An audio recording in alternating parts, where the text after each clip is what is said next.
Hello, and welcome back to the Murakami Companion podcast, a show inspired by the works of Haruki Murakami, where we analyze his body of work in its entirety. Today we'll be talking about 1Q84. This is my personal favorite book of all time, of any author, and it will be kinda the hardest one to talk about. This was published in Japan in 3 volumes between 2009 and 2010, and in English in 2011. It is, so far, Murakami's longest book. There's a few spoilers ahead, and also mention of sensible topics like domestic abuse and sexual violence, so spoiler warning and trigger warning. Before we start, I read the edition from Benítez. It's the complete trilogy, all in one. It's a pretty thick book. It was okay for me, but if you have smaller hands, definitely look for editions that come in 2 or 3 separate books. Also, the title is a reference to 1984 by George Orwell. And if you really want to immerse yourself into the experience, you can reread, or read if you have never read it, the Orwell book first. It's not necessary, but it enhances the experience a little bit. Also, you might be scared of this one if you have read the reviews, but there is really absolutely not consensus, especially from the critics. Some people hate this book with passion. Others think it's a masterpiece. I remember a particular critic talking about a different work that pointed out that professional critics, they have to get through as many books or pieces of art as they can in a month to keep their job. And they usually hate books that are very long for obvious reasons. They are harder to review in time. So, of course, even people that read a lot have problems trying to get into longer works. And I say this because the length of 1Q84 seems to be the main focus of the critics. And I recommend this to anyone who haven't read this book yet. Sit down and ask yourself if you are okay with reading a book which is over 1300 pages. Because if not, it's like going to a music festival that would last 7 or 8 hours and you just barely can stand an hour and a half concert. You need to be able to read a long book, to concentrate on it, to submerge yourself into that world without a rush, without a deadline, just enjoying the ride. As for the story, there are 2 separate stories that obviously start to gradually overlap. The first story is about Tengo, a writer that is asked by his editor to rewrite the brilliant but unpolished book of a teenage girl. On the other side, and excuse me if I pronounce the name wrong, there is Aomame, an assassin that works for an old lady that has a refuge for women that are victims of domestic abuse. They target men that have hurt badly some of the women that go into the refuge, and Aomame takes them out. So, while they do kill people, there is ethics involved. The book is really impossible to summarize, but basically Tengo and Aomame had been displaced into an alternate version of 1984, that is the year that the story takes place in, and they call it 1Q84 because Q in Japanese sounds just like 9. Here there's 2 moons and there is magic and magical creatures and magical events. It is said that they went to the 1Q84 dimension because they did something out of the ordinary, which seems to be a constant across all Murakami books, even the ones before this one. All Murakami characters that have encountered magic is because they did something extraordinary prior to that, and characters like the protagonist of Tokyo Blues never do anything extraordinary, so the novel is just realism without magic. Getting into the spoiler territory, both Tengo and Aomame cross paths with a cult.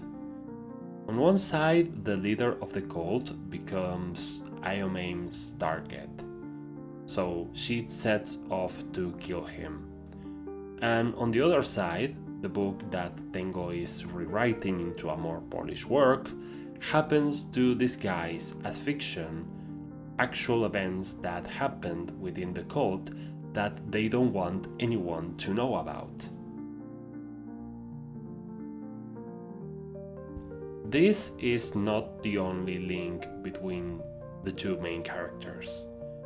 Tengo and Aomame actually met in school, and both were in love with each other, but none of them told the other. Besides that, the cult is the main link between them. The book goes on to explore much more than this. There is Aomame's friend, there's Tengo's dad who is dying and might not really be his dad, and the dad has out-of-body experiences. There's the whole mythology around the cult. There's the story of the girl that wrote the book that Tengo is rewriting, and the story of the editor and the publishing of the book. There's a whole third main character that actually comes from the Wind-Up Bird Chronicle, that it's a detective working for the cult who is called Ushikawa, who jumps in the third act of the book. You have the Little People, which is kinda like a parallel to the Big Brother from Orwell's 1984. They are like small magical creatures that discreetly observes everyone and shapes the events from the shadows. You have got the Dunwagger, who is Aomame's boss, and the boss herself has a bodyguard whose name is Tamaru, and he's a character that is 100% relevant to the book. You have Tengo's search for his own family history and how that is told with clues and parallels. You have Komatsu, who is Tengo's editor for the book, who ends up having his own subplot because he's kidnapped.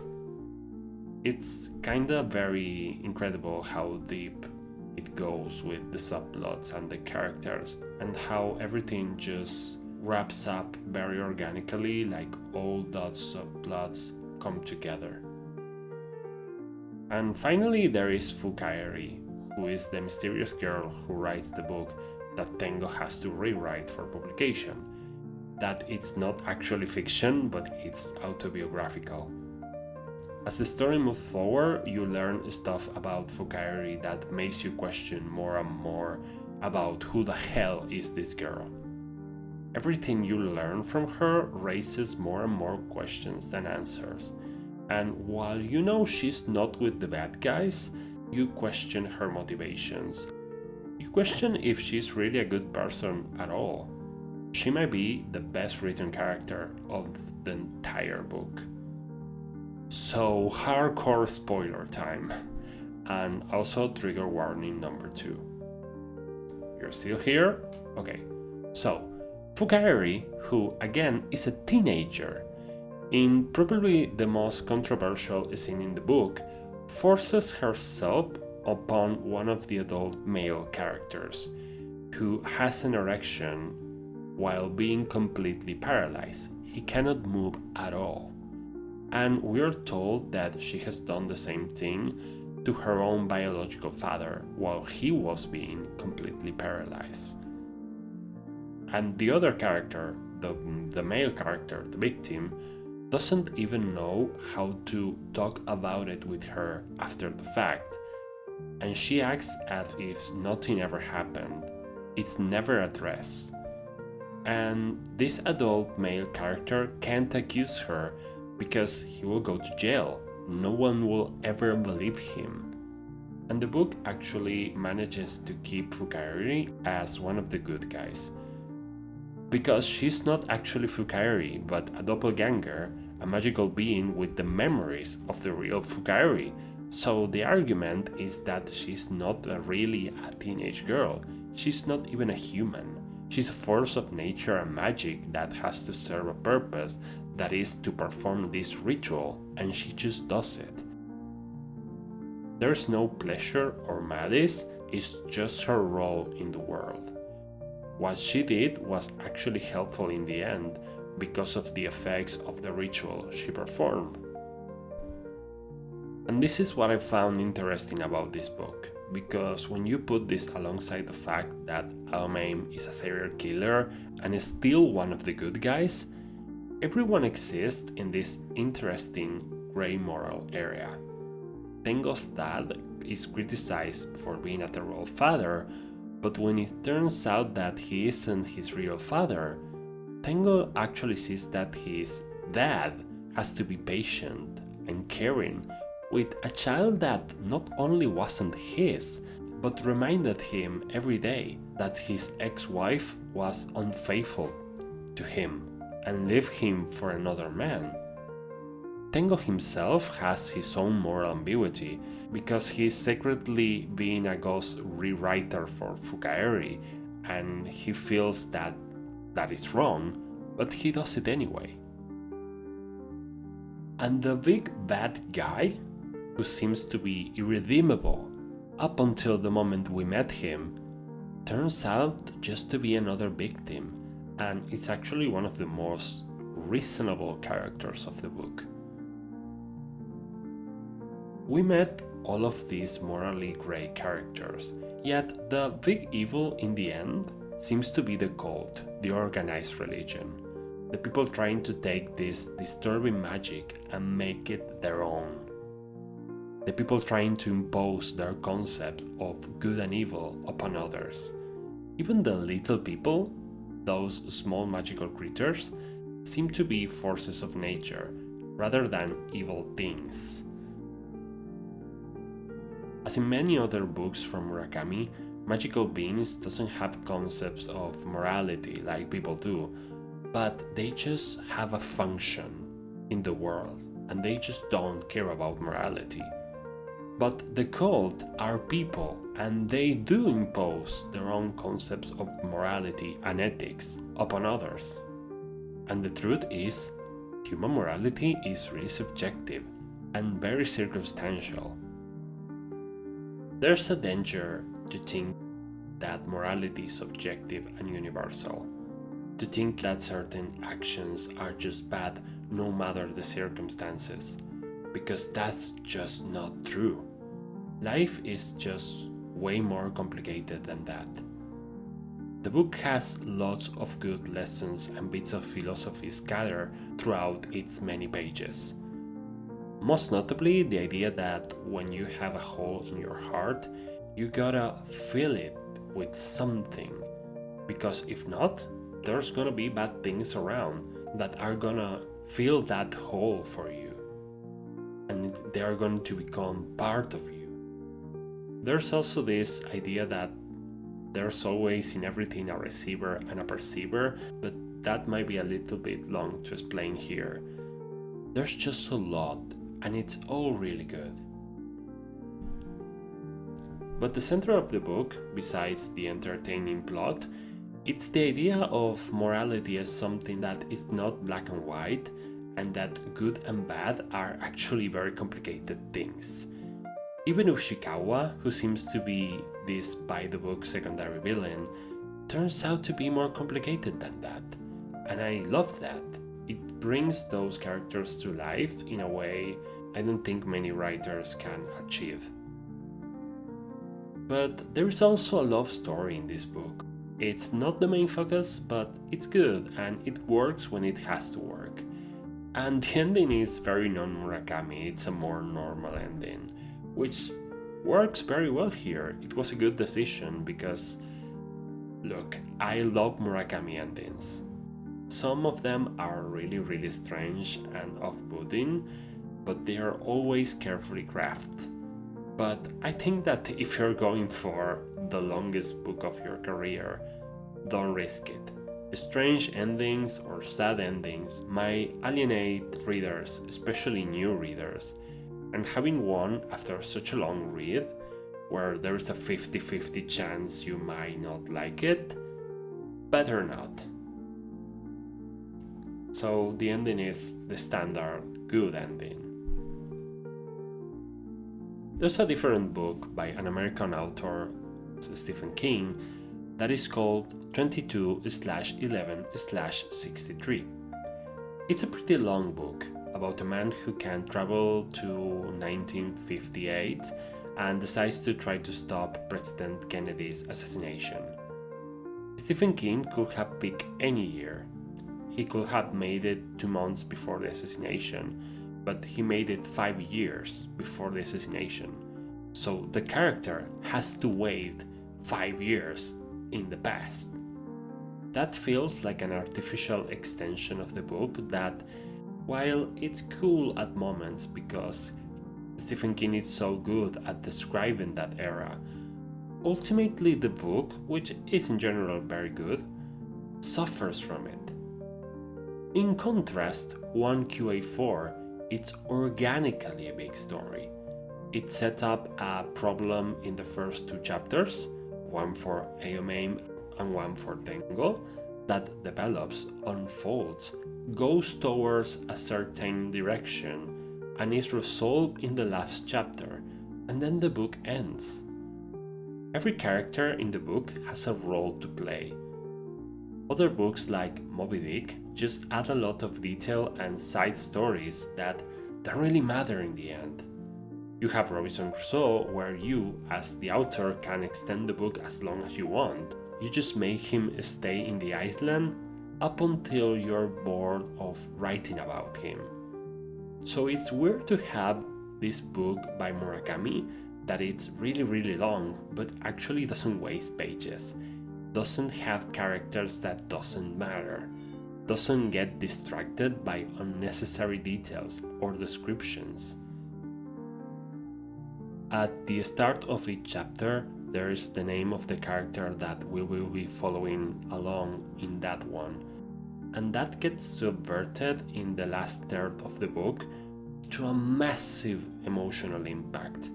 Even that little thing wasn't wasted. So this brings this episode to an end, but I want to leave you with a little anecdote. I once met this guy who had recently finished reading 1QA4. He did understood the book, but he felt he didn't because he had so many questions about it. So when I told him that I loved the book, he made me a list of questions, and I answered all of them. And what I got out of that experience was, it's very easy to see this book, as well as many other long books, and just assume there's a lot of filler, and flip through pages without paying attention. But you're not gonna get this one if you're reading it like that. It's very similar to 100 Years of Solitude by Gabriel Garcia Marquez, in regards of it being a book that, if you're not paying attention, if you're skipping section, you may get completely confused and you might miss some important details. You might misinterpret things. But if you are paying attention, 1QA4 isn't really a hard book. It doesn't have complicated words. The plot, while extensive, isn't overly complicated either. Even the philosophical, moral, and spiritual part of it, it's so well explained that you won't have any problems getting it, even if you're new to those topics.